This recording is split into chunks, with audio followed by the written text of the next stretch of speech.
Hello everyone, welcome to Tinni Munis family blog. কেমন আছেন সবাই? আশা করছি সবাই ভালো আছেন, আমরা সবাই ভালো আছি। গুড মর্নিং সবাইকে। তিন্নিকে নিয়ে আমি যাচ্ছি অ্যাবাকাসের ক্লাসে। এখন সকাল 9টা মতো বাজে, 9:30 থেকে ওদের ক্লাস। তো সকালের কাজকর্ম করে ওকে নিয়ে বেরিয়ে পড়লাম। তো আজকের ব্লগটা আমি এখান থেকে শুরু করছি, তোমরা দেখতে থাকো, আশা করছি ভালো লাগবে। তিন্নিকে অ্যাবাকাসের ক্লাসে দিয়ে এলাম আমাদের এ বাড়িতে, মানে আমাদের পুরনো বাড়িতে। ওখানে কিছু জিনিসপত্রের দরকার ছিল, ভিডিও শ্যুট করব, সেই জন্য নিতে এলাম। আরও অন্য কিছু দরকার ছিল। যাই হোক, ওখান থেকে আসার পথে কাঁচের চুড়ি পরলাম। শ্রাবণ মাস প্রায় শেষের দিকে, আমার কাঁচের চুড়ি পরাও হয়নি, ভিডিও শ্যুটের জন্য প্রয়োজন ছিল, সেই জন্য পেলাম না, সেই কারণে আমি সবুজ চুড়িগুলো পরলাম। যাই হোক, শেষ সোমবারটা ছিল।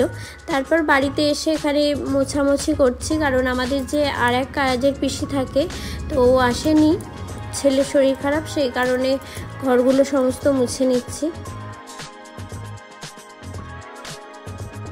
আর এক দিদি আছে, সে সব কাজ পেরে উঠবে না, আসলে আগের থেকে জানা থাকলে হয়তো টাইমিং আসতো, সেই জন্য আমি মুছে নিচ্ছি, দেরি হয়ে যাবে। তারপরে মা আর আমি এখানে হাতাহাতি সমস্ত রান্নাগুলো করে নেব। মা ওখানে সব কোটাকুটিগুলো করে দিচ্ছে, আর আমি রান্নাটা বসিয়ে দিয়েছি। প্রতিদিন সকালের দিকে রান্নাটা করেই বেরোই মা। তো আজকে যেহেতু আমরা একটু ভিডিও শ্যুট করব, একা একা সব কিছু সম্ভব হয় না, তারপর মাকেও দরকার ছিল, সেই কারণে আর পার্লার খুলতে যেতে পারিনি। তো সমস্ত পূর্ণ কোটাগুলো এগুলো করে দিচ্ছিল, আর আমি এখানে রান্নাটা বসিয়ে দিয়েছি। রান্নাবান্না করে তারপর বাচ্চাদের খাইয়ে টাইয়ে সমস্ত গুছিয়ে তারপরে আমরা ভিডিও শ্যুট করব। কারণ হচ্ছে আমরা যারা মেয়েরা ভিডিও করি তাদের কত কিছু ম্যানেজ করে তারপর করতে হয় ভিডিও, সেটা একমাত্র যারা গৃহবধূ তারাই জানে। আমরা তো তার পাশাপাশি আরও কাজের সাথে যুক্ত থাকি। যাই হোক, এই যে তিন্নিও এখানে এসে গেছে, তারপর খাওয়া দাওয়া মিটিয়ে আমরা সবাই মিলে এখানে রেডি হচ্ছি।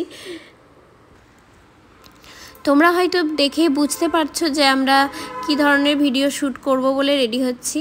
তো যাই হোক, তিন্নিমুনিকে রেডি করছিলাম, ভীষণ ডিস্টার্ব করছিল। বাচ্চাদের নিয়ে ভিডিও করা সত্যি চাপের, এবং রেডি করা, যারা ভিডিও করে বাচ্চাদের নিয়ে তারা তো অবশ্যই জানে। যাই হোক, এখানে আমরা সবাই মিলে রেডি হয়ে নিচ্ছিলাম। গরমটা প্রচণ্ড ছিল, দুপুরবেলা 3টে নাগাদ এরকম সময় থেকে রেডি হচ্ছিলাম।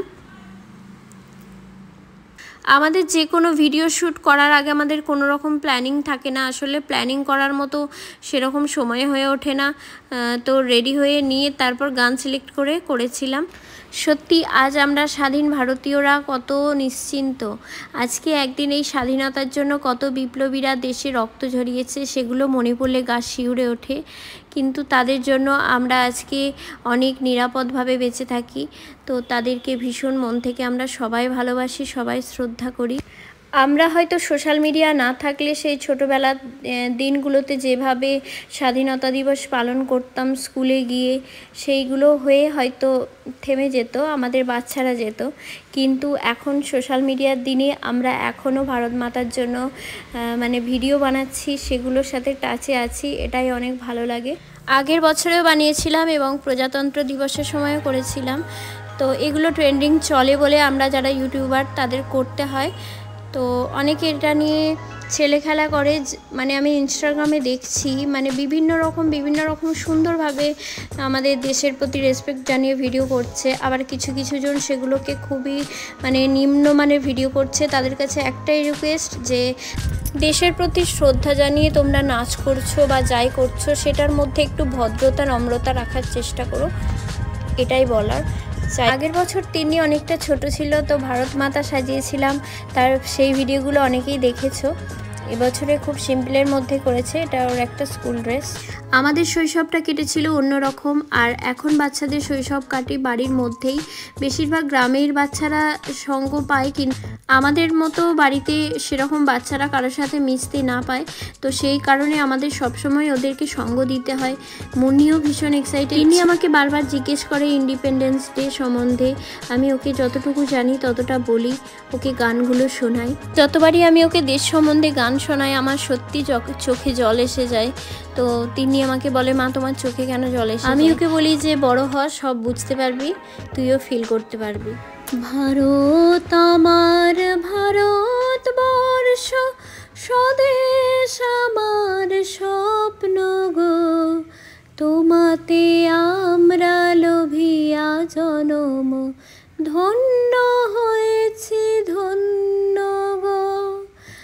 ভারত আমার ভারতবর্ষ স্বদেশ আমার স্বপ্ন গো, তোমাতে আমরা লোভিয়া জনম ধন্য হয়েছি ধন্য গো। সত্যি আমি গর্বিত যে আমি ভারতবাসী। আমার সত্যি গানটা করতে করতে আমার চোখে জল এসে গেল। সত্যি আমি দেশ সম্বন্ধে যদি চোখ বুজে কোনো গান করি না, আমার ভিতরটা কেমন কেঁপে ওঠে। এটা সবার মধ্যেই হয়, যারা দেশকে ভালোবাসে, রেসপেক্ট করে, তাদের মধ্যে এগুলো হওয়া বাধ্যতামূলক। কারণ আমি ক্রিকেটারদেরও দেখেছি জাতীয় সঙ্গীত গাইবার সময় অনেকেরই চোখের মধ্যে জল এসে যায়। তো যাই হোক, এখানে আমরা রেডি হয়ে নিয়েছি। তিন্নিমণি তো নানান রকম সমস্যা করছিল, মারামারি করছিল। এরই মধ্যে হয়, ওরা সারাদিনই এটা চলতে থাকে, তোমরা হয়তো ভিডিওতে দেখতেও পেয়েছো। যাই হোক, তারপর আমরা গেলাম ছাদের মধ্যে ভিডিও শ্যুট করতে। ওদেরকে নিয়ে ভিডিও করতে পুরো নাজেহাল হয়ে গেলাম একে একে। অবশেষে ভিডিও সব কমপ্লিট হলো। মা গেল ও বাড়িতে, আমি সন্ধে টন্ধে সমস্ত কিছু দিয়ে নিলাম। তারপর মেকআপগুলো সমস্ত এলোমেলো হয়েছিল, নিয়ে গোছাতে বসলাম। কারণ তার দুদিন পরেই আমার রিসেপশান ব্রাইড আছে একটা, একবারে যেতে হবে। যেহেতু মেকআপগুলো এলোমেলো ছিল, নিয়ে একেবারে বসে পড়লাম।